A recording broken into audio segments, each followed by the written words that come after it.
Alright Reds, Eddie Gibbs from Anfield Index here, and this is a paid advertisement from BetterHelp Therapy Online. Think back to when you first fell in love with sports. Was it scoring that goal in football, or maybe it was running faster, hitting harder, and playing smarter than you ever had before? As kids, every game was a new challenge, a new chance to learn and to grow. But what about as adults? Do we still push our limits, learn new strategies, or has the routine of life sidelined our passion? Just like a skilled football coach can transform a football team, therapy can re-energize and refocus your life's goals. Whether you're aiming to regain your former athletic glory or simply want to find joy in your weekend league, BetterHelp is here to support your mental fitness. With BetterHelp's online therapy, you're getting more than just advice. You're gaining strategies to manage stress, enhance focus, and set goals, just like in sports. It's convenient, flexible, and tailored to fit into your training schedule, however packed it might be. Signing up is as simple as lacing up your boots. Fill out a brief questionnaire and get matched with one of over 5,000 therapists in the UK. And if you need to switch tactics, changing therapists is easy and free. Rediscover your passion for the game with BetterHelp.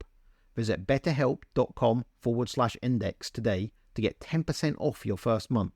That's betterhelp.com/index. It's time to play your best game yet. BetterHelp, because everyone deserves to be at the top of their game.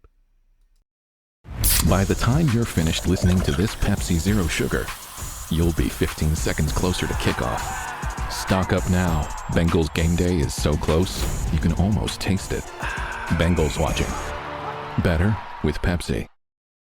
I'm Carol from Sunbury, Ohio. I'm a Republican, but I don't care who does the job as long as the job gets done. That's why I like Sherrod Brown. He stood up to both parties on China and worked with Republicans to fight fentanyl because Sherrod fights for Ohio. That's leadership. Paid for by friends of Sherrod Brown.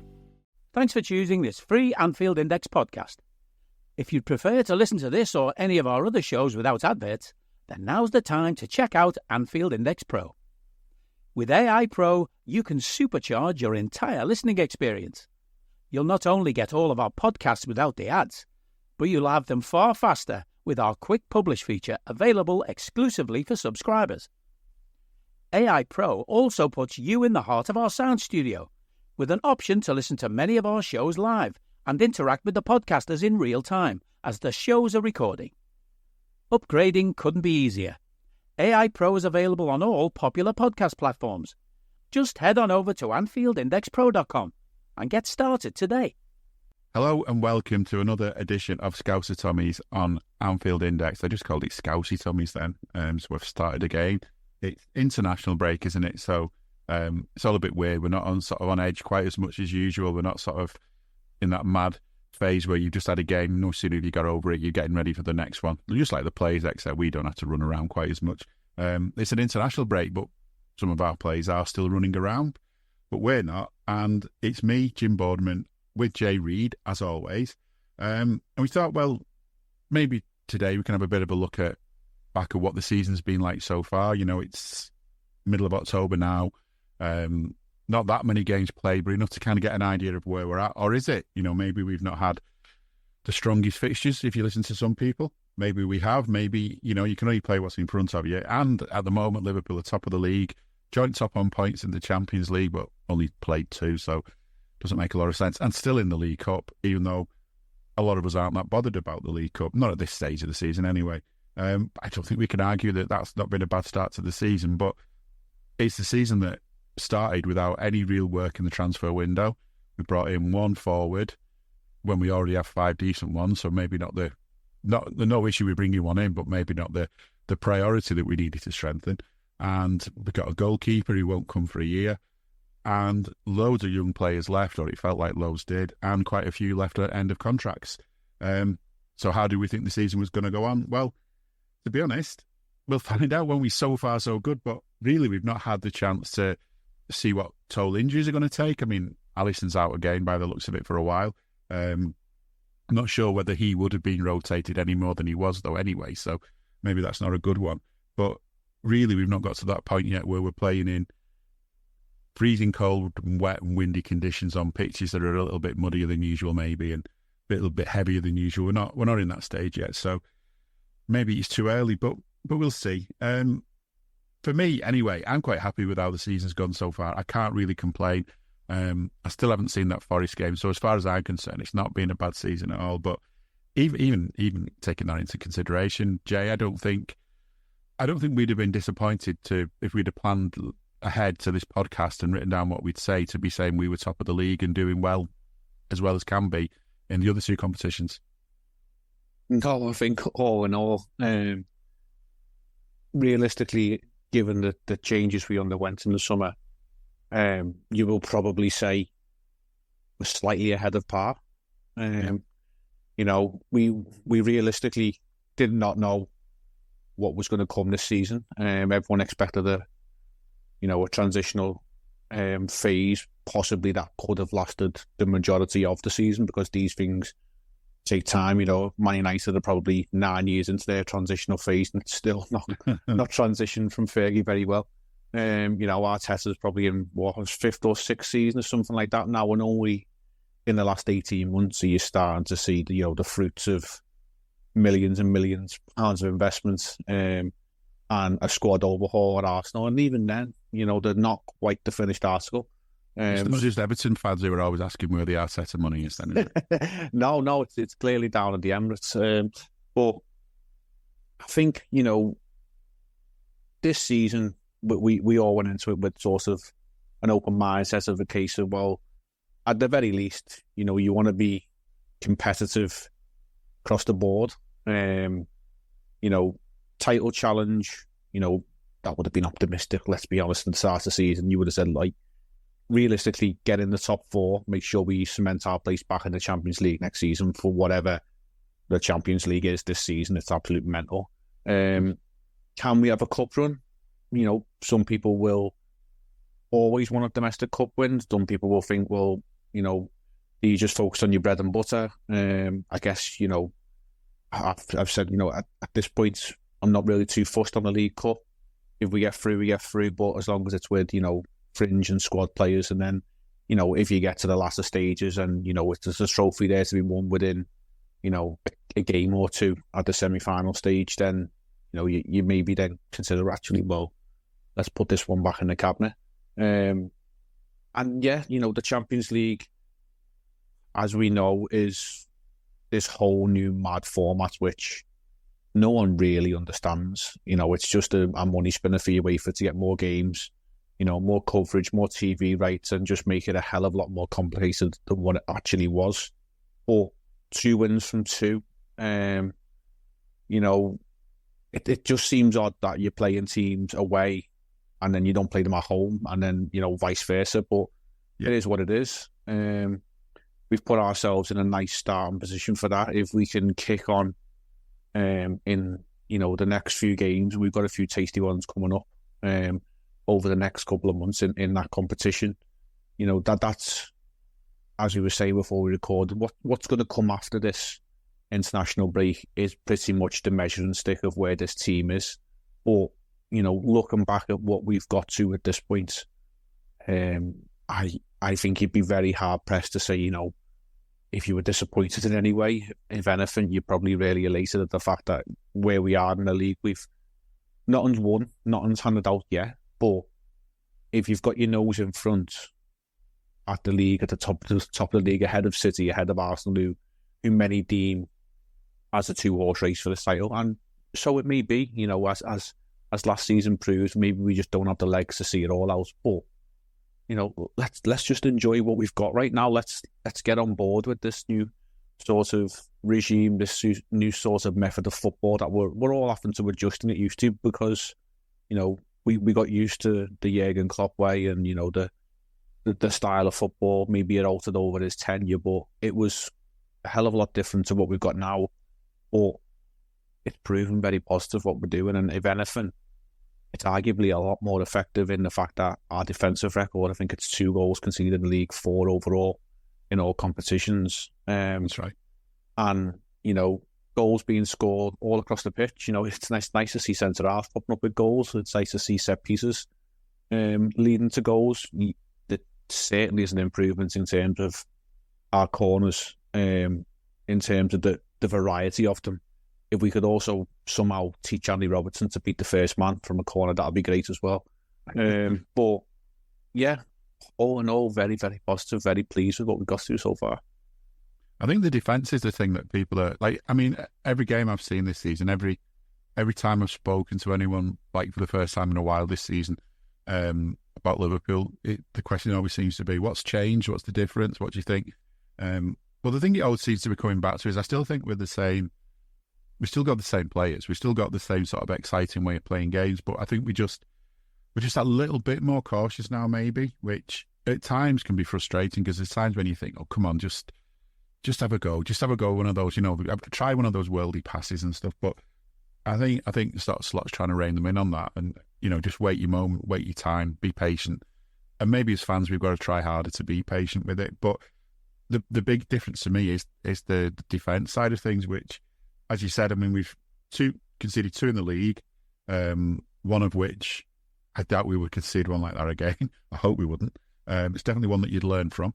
And one each in the Champions League and the League Cup. So, and in the League Cup, it was 1 conceded, 5 scored. So it wasn't the end of the world to concede one in that game. It's been good to see, but again, going back to the transfer window, obviously Quansah started the first game. Since then, I think, other than League Cup kind of thing, he's sort of been put back on the bench, and he's stuck with the same centre-back partnership, which is fair enough. I think of all the parts on the pitch that you don't usually rotate, it's your centre-backs. You don't generally go crazy on that, and I would argue that maybe Quansah isn't up. Well, he isn't at the level of Konate yet. He's definitely got a lot of promise in him, and so I can see why maybe he's not getting in. We're seeing, as you just mentioned, Andy Robbo. It feels like he's on to me, it feels like he's getting towards the end of his time at Anfield, and we're sort of seeing more of him being swapped out with Tsimikas, which is fair enough. Trent isn't being rotated much, but I mean, I can imagine there'll be some criticism of that. And the thing is, maybe he doesn't need to rotate too much because, I mean, all the talk about the training methods are that it's not quite as harsh as it was on players' legs under Klopp. Maybe that's the case. Maybe the fact that it's been such a stop-start season. I mean, we had a big gap between league games to start with, and then, of course, we had the international break, a couple more games, another international break, and they're still going to manage to fit another one in before Christmas. They like to do this to us. So maybe the rotation hasn't mattered as much, but I think the defence is definitely it's the area we need to kind of look at the most in terms of having not just competition, just some quality to help you out. I mean, Joe Gomez is good. He's a good squad player. It's good to have in the squad. He just feels like, though, that's last year all we said was about central midfielders, and maybe we'll come to that in a sec because we've hardly mentioned that need this season. But this season, the feeling is that, I don't know, you just worry that, Jordan Pickford's going to have another go at Virgil one day, or Konate, he hasn't always played all through the season. He has had injury problems down the years. Quansah's still learning. Maybe centre-back somewhere we need to look. But I'm actually thinking just a bit behind that. One of the reasons we've got the clean sheets, or, so few goals conceded, is because, we're getting better at things. We seem to be getting, I mean, the amount of times we've had goals scored against us that have been ruled offside because we're getting so good at, tricking plays, if you like, or keeping them, making sure they're offside. We're getting so good at that. The defence is definitely playing better. There's been some amazing performances from definitely the 2 centre-halves, but we've still needed that man at the back, haven't we? And I know he's not played every game, and now it looks like he's going to be missing for a while. And in a way, that makes that one signing in the summer that's not coming for the year, the goalkeeper, it makes it make all the more sense, doesn't it? Because I don't think Kelleher wants to stick around for too long as a number 2. I think he's going to want to be a number 1 somewhere soon. I don't think he's going to rush straight past Alisson, but maybe the new keeper coming in next year will be the one that accepts he's a number 2, but because of the time Becker does get injured, that he'll get quite a few games. This episode is brought to you by State Farm. You might say all kinds of stuff when things go wrong, but these are the words you really need to remember. Like a good neighbor, State Farm is there. They've got options to fit your unique insurance needs, meaning you can talk to your agent to choose the coverage you need, have coverage options to protect the things you value most, file a claim right on the State Farm mobile app, and even reach a real person when you need to talk to someone. Like a good neighbor, State Farm is there. When it comes to towing, seeing is believing. That's why Chevy Truck's advanced camera technology offers up to 8 available cameras for 14 unique views, so you can focus on the view that really matters. Chevrolet, together let's drive. Learn more about Chevy Trucks at Chevy.com. Safety or driver assistance features are no substitute for the driver's responsibility to operate the vehicle in a safe manner. Read the Vehicle Owner's Manual for important feature limitations and information. Get ready to tackle the NFL action with FanDuel, America's #1 sportsbook. Because right now, new customers can bet $5, get $300 in bonus bets if you win. Make every moment more with FanDuel, an official sportsbook partner of the NFL. 21 plus and present in Ohio. First online real money wager only. $5 first deposit required. Bonus issued as non-withdrawable bonus bets which expire 7 days after receipt. Restrictions apply. See terms at sportsbook.fanduel.com. Gambling problem? Call 1-800-GAMBLER. I don't need a VPN. I've got nothing to hide. Ha. This is what I used to tell myself before I hooked up with LibertyShield.com. Not only is my home internet now fully encrypted, but I can now access all the websites I want, whenever I want, and do so from absolutely anywhere. As a Liverpool fan, I love to know I can now watch every match, regardless of whether it's on UK TV or not. My Liberty Shield VPN makes sure nothing is blocked and guarantees me super fast streaming speed throughout that match.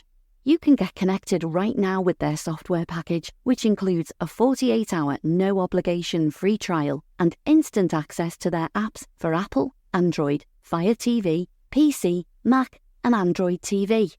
Or go a step further like I have and get one of their pre-configured VPN routers. These small but powerful devices allow you to easily connect every device in your home to VPN, making it the perfect solution for smart TVs, Mac boxes and games consoles. Visit LibertyShield.com today and use coupon code AIVPN25 to get 25% off at checkout. I think he's probably going to be seeing himself as a 1.5. Yeah. You know, this old 9.5 position or something that they used to say Bobby used to play for us, false 9 or whatever. Like, is he a false 1? Something like that, I don't know. But I think, you know, with all due respect to Alisson, he's the best keeper in the world, and I don't think it's close. But over the past 2 to 3 years, he does seem to pick up these little knocks. And if I remember rightly, the way he kicked the ball out against Palace, now I'm not sure if that was what led to the injury or whether he felt it beforehand and he's just sort of towied it out into row 42 or something like that. But he's done a kick like that in the past where he sort of tried to hit it with the outside of his foot. One that sort of we've seen Mo Salah become accustomed to with his left peg, you know, like that sort of outside of the foot, bit of side spin on it. And Alisson's got injured doing that in the past. I'm sure he has. Now, you know, I don't know if that was what led to this current injury or not, but you know, he was dealing with something 2 or 3 games before that, wasn't he? When Kelleher come in for the game, and you know, then Alisson was back a week later. So, you know, is it a reoccurrence? Is it an aggravation of that? We don't know. Honestly, there probably is news out there, but I'm not fishing around for news on the international break. I'm not that desperate. But it's a concern that he does pick up these couple of things, and you know, I think the club have put out, you know, we're not going to see him until, you know, the best part of 5 or 6 weeks in the middle of November, the next international break. As you said, they're going to fit in as many as they can, you know, because we didn't have enough international football over the summer. Let's have some more. We'll come to international football later on, but it's more and more a shrewd move. I think that, you know, Kelleher, yes, top keeper, doesn't always fill me with 100% confidence that, you know, physically as a presence, he just doesn't look as commanding, as dominant as Alisson. I'd be, you know, he's probably better with his feet, you know, as modern goalkeepers are sort of, you know, that's their remit, to not just be able to, you know, keep the ball up with your hands and whatever, but be able to play a bit. And I think Kelleher is probably more comfortable with the ball at his feet than Alisson, but he doesn't always fill me with, you know, the feeling of a one-on-one that he's going to definitely stop it when a cross comes in, that he's going to come out and claim or command his box. He doesn't fill his goal as a presence, and that's just, you know, a case of his physique. There's not much more he can do on that. And, you know, he's openly spoke about the fact that he wants to be a number one, and he's done his apprenticeship and more at Liverpool, and he deserves the opportunity to go and play. And I felt as though the club held him back in the summer, but did they hold him back knowing, you know, the fears around Alisson? And, you know, in hindsight now, we look back and think, well, might not have been the worst move in the world, but, you know, the crunch day is going to come when he's just going to say, look, I have to go. Like, whatever it takes, I've got to go. Like, I can't sit around here twiddling my thumbs, you know, hoping that, you know, one day I'm going to get in, because now you've just gone and bought this big Georgian fella who, let's be honest, we've only seen highlight clips of, but he looks a presence. Like, physically, if you put him and Kelleher next to each other, he looks, you know, much more demanding, dominating, much more commanding sort of his physique. You know, time will tell how good a keeper he actually is, but, you know, it looks like a really shrewd move that we've gone and bought him in.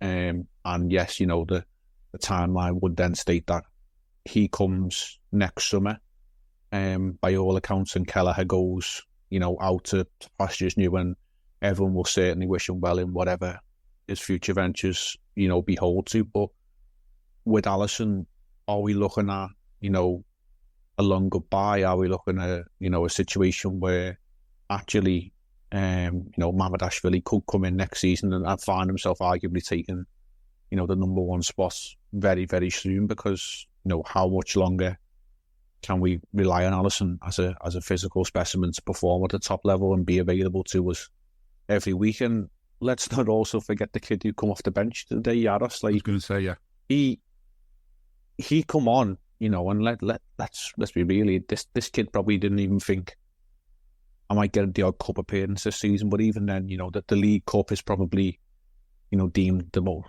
least valuable of those on offer, and he didn't get the start in that. Kelleher got the start in that, so, you know, he got the bench role, and that's so he's probably thinking, well, you know, it's going to take something mad for me to get any sort of minutes this season. And I suppose the goalkeeping backup position is a weird one to have in football, but, you know, people make a living out of it. Just see Scott Carson, you know, and his trophy haul that he picked up at City by basically just being the warm-up guy. But, you know, he's thrust into action, and he done everything that was asked of him very, very well. Like, you know, we couldn't have asked for, you know, a better sort of third choice keeper to come in. He didn't seem, you know, rattled in any way. He was very comfortable what he dealt with. And if, you know, I think our first game back is Chelsea after the international break, and, you know, all being honest, we'd love Alisson to be in goal, but we're not going to have him. If Kelleher wasn't available, you know, so be it. If Yaros was the name on the team sheet and he was in goal, you know, some people might have a bit of trepidation about it, but on the small evidence that we've seen, you'd think, well, he looks all right. He can handle it. You know, he got dropped in against Crystal Palace, and, you know, we were sort of under the cosh a little bit at the end of the game, and he dealt with things. He was all right, and you probably feel as though, okay, we do need to protect him a little bit, but he's certainly got the capabilities to look after himself, and the confidence as well, because that's the thing that jumps out at me, the confidence. You know, you just said young lad comes on, didn't expect this.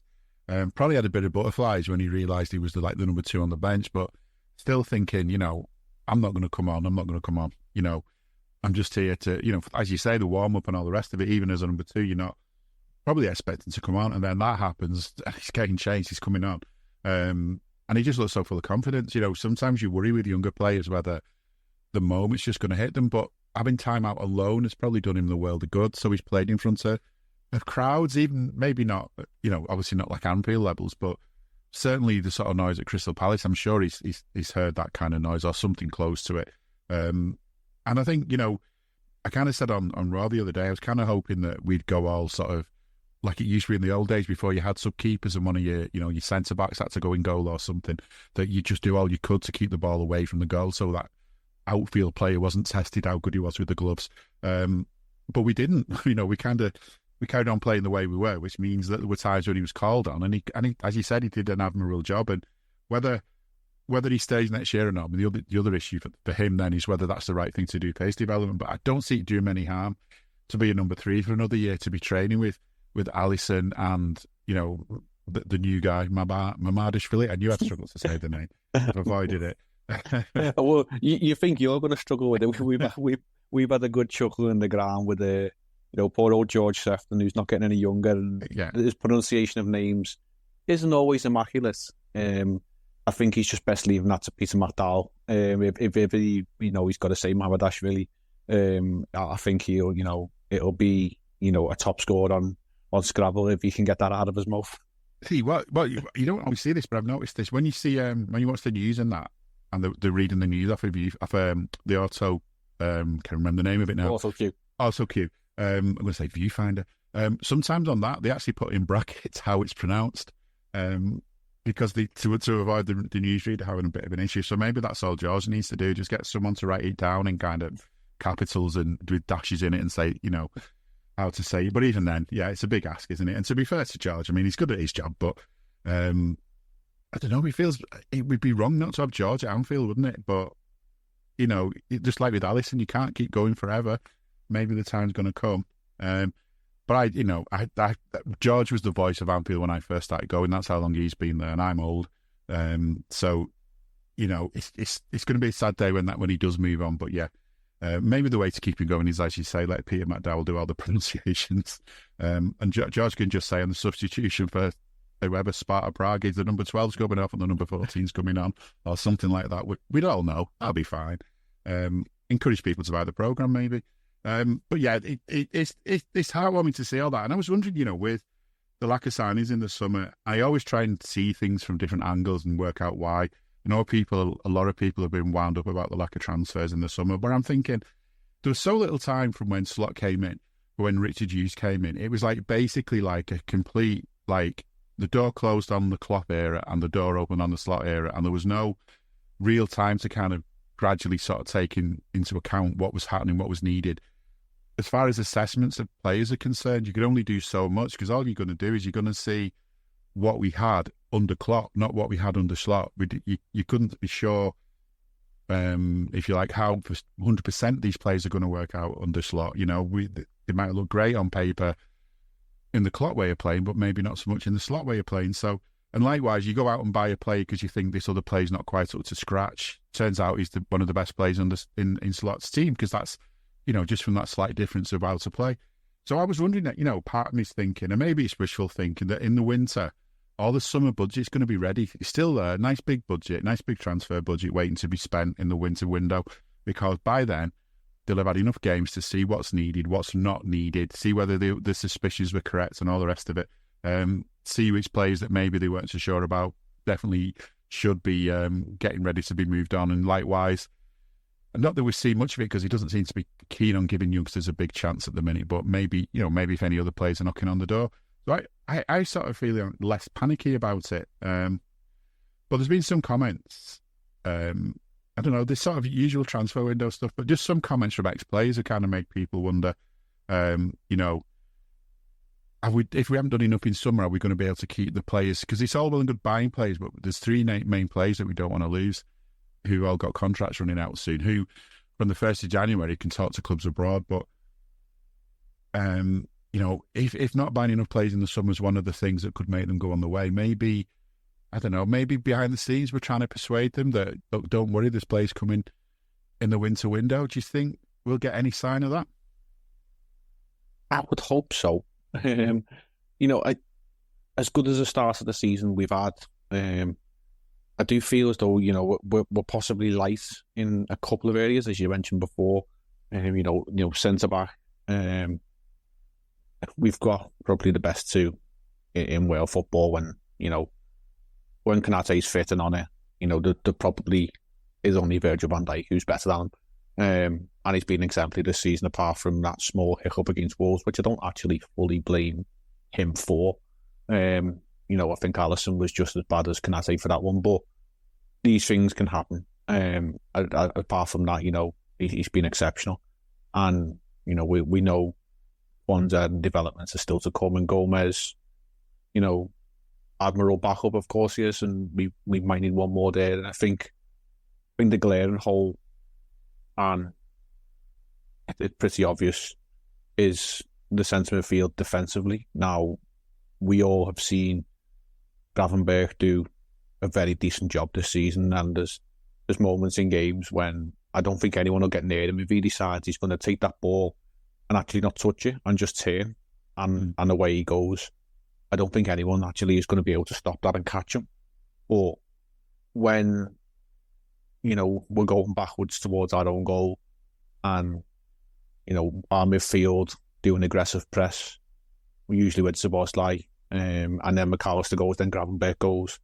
If a team of decent enough technical footballers can put it round us, they're in behind us. And I just feel as though we might need a bit more of a defensive-minded body in there for certain games. Now, what I'm thinking is, we're Toro Endu or Endo, or more, you know, more agile, faster, stronger, quicker across the ground. You know, this lad who knows when to make a tactical foul, this lad who knows, you know, how to cover that area of the pitch, but it's just a yard or two behind play at times, purely because that's the physical attributes he's got. He's just not quite quick enough. It's a little bit too fast for him, you know, and as they say in football, he's the wrong side of 30, which is mad.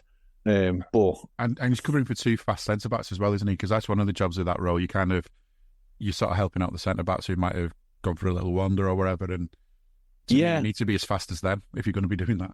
Or even, you know, necessarily they might split to cover a fullback, so you need to get in there and cover that space.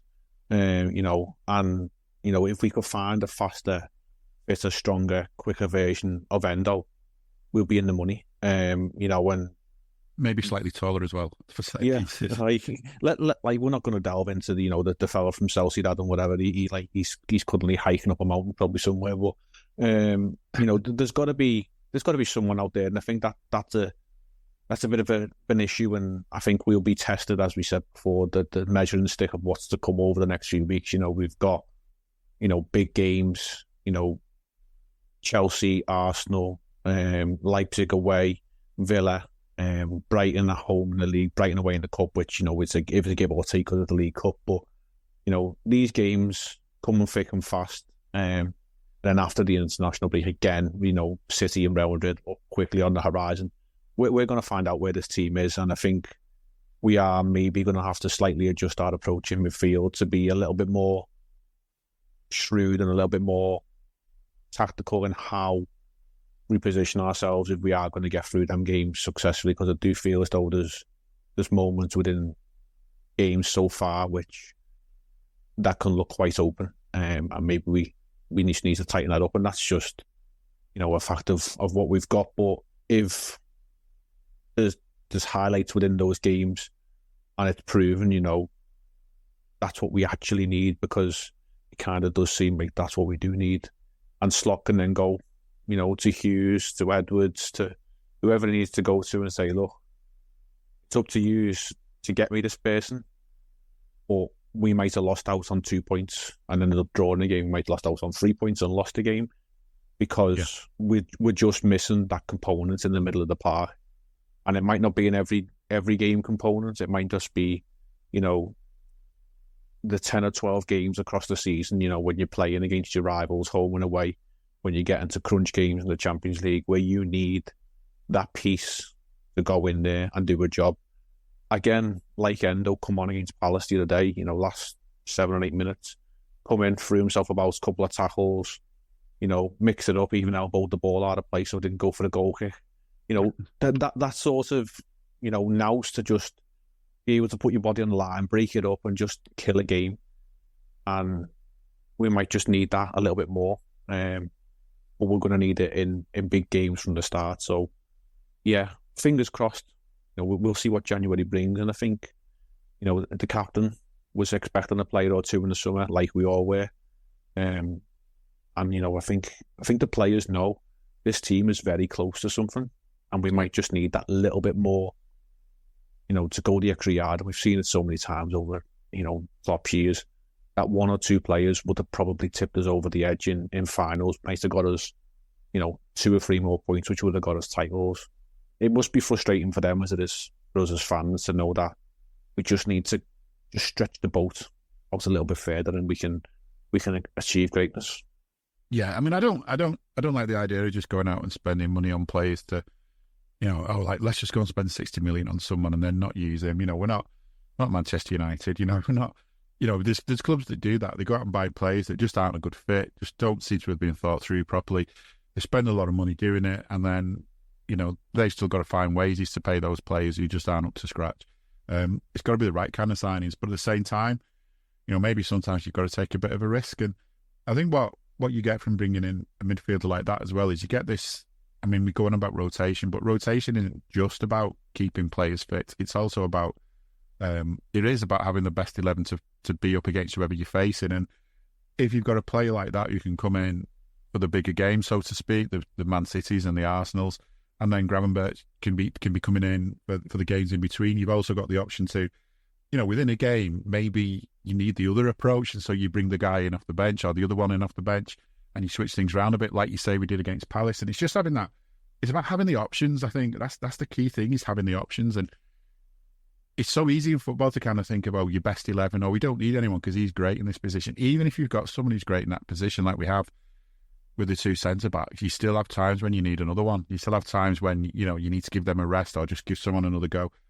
And the other thing it does to me as well is it just brings in competition. I think the reason our front men have looked so good this season, pretty much all of them, is because of that competition. I don't think any of them can really honestly say that when the team sheet comes out, they know they're going to be on it. Well, maybe they can if they're being told in training or something, but you certainly can't. There's none of them front men can say, oh, I'll definitely be playing in that City game, or I'll definitely be playing in that Arsenal game, because I don't think they know. Even, maybe Salah's the only one who's not in that position, but to be honest, I don't see why he shouldn't be. If he's not up to scratch, then yeah, let's play Luis Diaz on the right and things like that. Let's make them all think that anything less than 100% in a game means they might not play in the next one, and they might take a while to get back in, because it's not just about rotation now as well. He's definitely sort of got his best 11, his favourite 11. So you get the feeling that, any time a player starts showing some really good signs and starts pushing themselves ahead of one of the others in that position, that they're going to get shouted into the top 11 more often than the others. But yeah, it was interesting what Virgil was saying last night, though. It does sound like, I think it was last night, recently, this week. This is actually some older quotes, but there's similar stuff last night. The main thing is he seems to be giving the impression that he wants to stay, and I just think of the players we've got left, he's the one I'm least worried about signing. I just feel like it's just the right time in his career to do at least another 2 years with us. He's obviously so important to us. He keeps him high profile for his work with the Dutch side as well. I don't think he's in any rush to give that up, maybe for at least another couple of years. I think he's the one I'm worried about the least. Salah, feels like with Salah, it's kind of almost out of our hands. I think it's going to be with him. He'll have already made his mind up what he wants to do, and if we can get him to stay, we could probably get him to stay without having to smash the budget madly. I don't think it's all going to be about money for him. It's going to be about how he feels and what he thinks he can get out of what's left of his career. Maybe another opportunity comes up that means a lot to him. The one I'm worried about the most, though, is the one I think we should be worried about the least, in theory, because he's a local lad. Like you and me growing up as kids, if we were told as kids that you will play for Liverpool one day, and then someone said, do you think you'll leave once you started playing for them? You'd be like, well, not if it's anything to do with me. You couldn't imagine the day where you'd say, yeah, I'll leave Liverpool. But it's a different world, isn't it? I mean, it's all well and good as kids dreaming about stuff, but for Trent, it's a different situation. And there's a bit of stuff he's been saying. And obviously, you can read as much into what players say as you like. He's obviously on England duty when he's being interviewed. And all he said is when he's asked if he wanted to stay at Liverpool, this was last month actually, he wants to stay this season. He wants to be Liverpool this season. He wants to be a captain one day.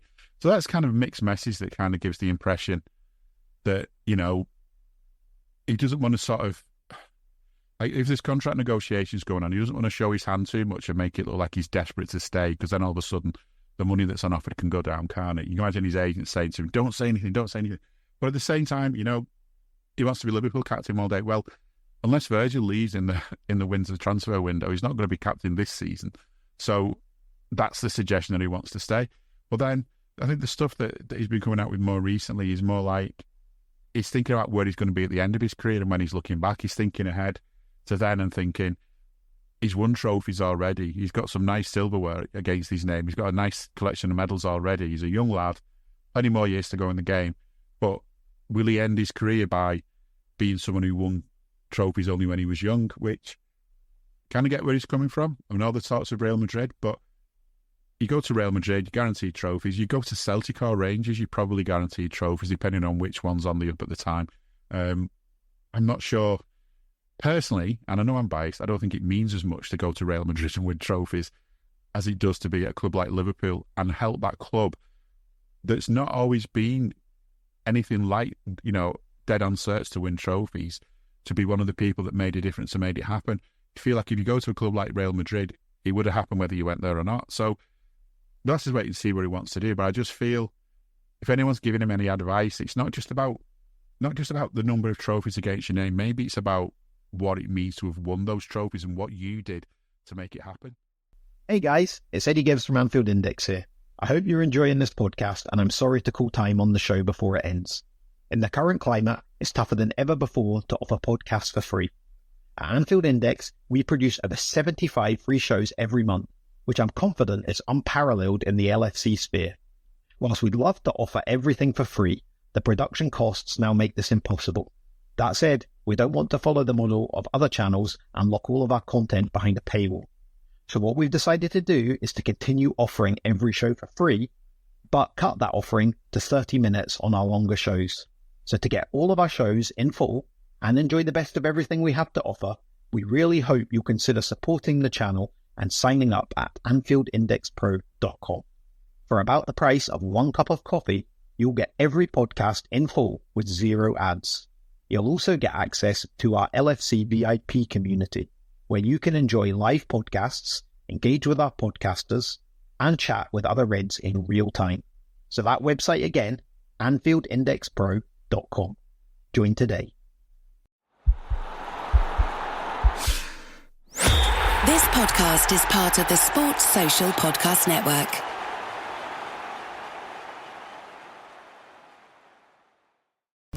A great workout deserves a great reward. Treat yourself right with new coconut smoothie bowls made with fresh fruit, purely Elizabeth granola, and now creamy coconut. You earned it. Grab a treat you can feel good about, only at Smoothie King.